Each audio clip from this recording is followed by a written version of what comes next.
It was a long process. When I finished at Penn State, I moved up to Boston to go to grad school at Emerson College, and I've lived in New England ever since, most of that time in Boston, except for a 4-year stint in Maine, which when I finished grad school, I decided I needed to kind of like strike out on my own and live the life of a solitary writer. So I searched around, and the cheapest place, I couldn't afford to live in Boston with that idea in mind.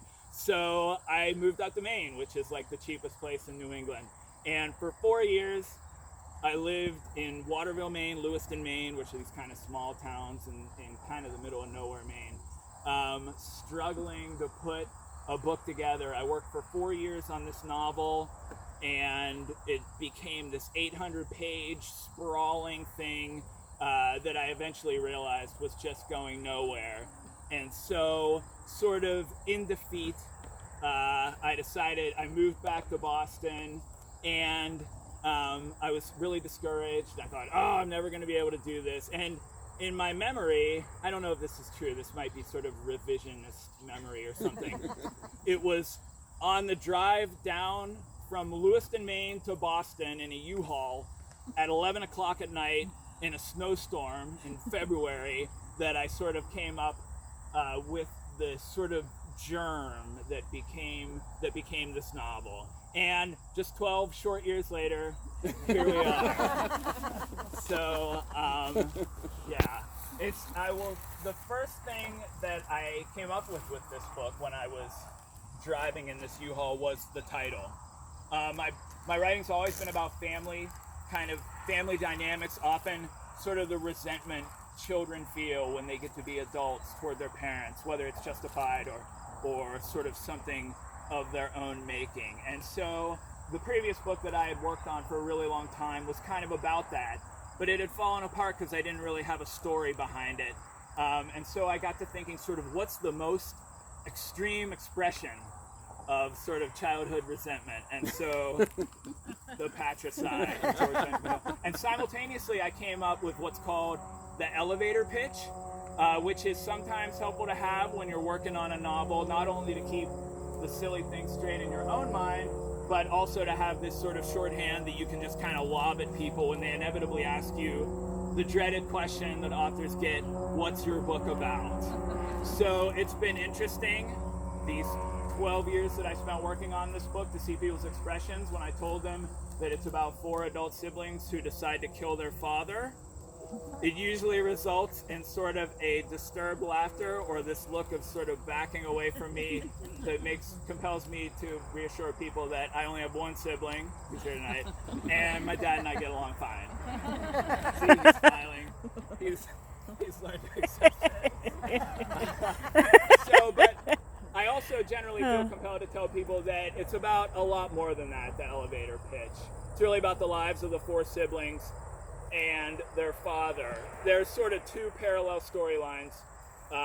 Their father, the eponymous George, is that eponymous? That's the right word, right? Yep. George Benjamin Hill, who is a Dust Bowl orphan turned self-made millionaire in fast food and oil, who has kind of ruined 2 families on his way to financial success and has these resentful children. And so one of the stories is kind of starts in the 1930s, goes through his progression through these various industries. And it starts in California. He moves up to Alaska to sort of play a role in the building of the Alaskan pipeline during the 1970s. And so that's sort of one story. The other takes place in the early 2000s, and it's when his 4 adult children are sort of scattered across the country. One lives in New York, one lives in Miami, one lives in Alaska, and one lives in Las Vegas, and they're all sort of at sort of tragic moments in their lives, and they find themselves through a sort of series of events that are revealed in the book, sort of converging on their father, who lives in Omaha and is semi-retired, embroiled in scandal, and they're sort of converging on him for this final confrontation with the father they never had, as the copy on the book jacket puts it. So I'm just going to read, how long was that? I'm just going to read from the beginning. There's a short prologue section that sort of sets up the present tense of the book, And then I think I don't know. I think I'll read a little bit of the next section that sort of goes back in time to the beginning of the story, and sort of starts to tell the story of the eponymous patriarch who is potentially getting patricided in this book. Alaska. 4 hours in, his plan nearly dies. A storm whites out the sky above Icy Bay, obscuring the 18,000-foot glacial dump of Mount St. Elias. He has piloted his second-hand DHC Beaver down from Fairbanks on a day that dawned brilliant with autumn, the wilderness a thousand-hued carpet. Now the system has stormed in from the southwest, roiling off the Pacific and blooming silver on the ridgeline of the Wrangell Mountains, the corridor of light from the retrofitted headlamps illuminating the precipitation that rattles the airframe and freezes on impact. He is a veteran of this weather, has nearly 20 years of bush experience, has piloted this battered vessel as far north as Nome, as far south as Kodiak Island, has guided it through storms like the end of the world to set it down on strips of fireweed the size of city driveways, has logged more hours than half the so-called pilots flying commercial jets in the lower 48, but today was the one day he had wished for calm weather, had hoped for clear skies to give him time to think.